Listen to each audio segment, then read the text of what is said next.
আটক করা হয়েছে এই প্রক্রিয়াটাও প্রশ্নবিদ্ধ। ওনাকে মব করে পুলিশের হাতে তুলে দেওয়া হয়েছে এবং এই মব করার প্রক্রিয়াটা একজন নারী শিক্ষার্থীর জন্য খুবই অসম্মানজনক।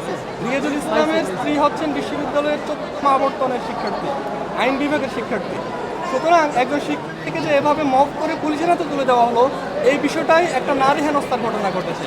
আমরা দাবি করছি যারা এই মব করেছে তাদের ব্যাপারে প্রশাসনকে শক্ত ভূমিকা নিতে হবে, তাদেরকে গ্রেফতার করে দৃষ্টান্ত করতে। আর ক্যাম্পাসের বাইরে ভবিষ্যৎ হোক নিরাপদ, বিনিয়োগ হোক বিশ্বস্ত, আর আমার পছন্দ সল্ট বে। ওয়েলকাম টু সল্ট বে। ছাত্র শিবির অনেকগুলো বুথ করেছে। বুথগুলোতে স্টুডেন্টদেরকে ফোল্ডিং লিফলেটও সরবরাহ করা হচ্ছিল, যারা আগ্রহী যেন ভোট দিতে পারে। আর সেখানে টেকনিক্যাল সাপোর্টের জন্য সাবেক কিছু শিক্ষার্থী অংশগ্রহণ করেছে। টেকনিক্যাল বিষয়গুলো, ল্যাপটপের সাথে প্রিন্টারের কানেকশন এবং প্রিন্টিংয়ের যে ইস্যুগুলো, সেগুলোর জন্য সাবেক শিক্ষার্থীরা সেখানে সহযোগিতা করেছেন। আমরাও সাবেক শিক্ষার্থী হিসেবে এখানে এসেছি। তবে আমরা স্ট্রংলি যেটা বলতে চাই, বিশ্ববিদ্যালয় প্রশাসন 5 জন অবজারভার অ্যালাউ করেছে।